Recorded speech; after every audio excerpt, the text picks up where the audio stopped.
వాటు pre release జరిగిందండి ఇంతకుముందు. ఎన్టీఆర్ మాట్లాడుతూ ఎలా చెప్పారంటే, ఈ సినిమా బొమ్మ బ్లాక్ బస్టర్ అవుతుంది, ఎవరు ఏమనుకున్నా నేను చెప్తున్నాను కాలర్ ఎగరాల్సిందే అని చెప్పారు అండి. ఎన్టీఆర్ గారు ఎంత కాన్ఫిడెంట్గా ఉన్నాడో తెలుసా అండి ఈ మూవీలో. వాటు పోటీగా వస్తున్న కూలీ మూవీ కూడా కాలర్ ఎగరేసి చెప్పాడని అనుకుంటున్నా.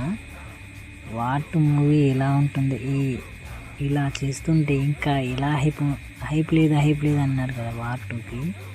ఇలా చేస్తే బాబా ఎన్టీఆర్ ఎంత హైప్ ఇస్తున్నారు. తెలుగు ఇండస్ట్రీ హైదరాబాద్లో ప్రీ రిలీజ్ జరిగింది.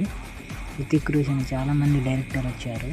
అయితే ఇందులో చాలామందిని పొగిడారు. అయాన్ ముఖర్జీ అంట డైరెక్టర్, చాలా పొగిడారండి ఆ డైరెక్టర్ని. చాలా కష్టపడ్డాడంట డైరెక్టర్ గారు అంటున్నారు, ఎన్టీఆర్ అంటున్నాడు.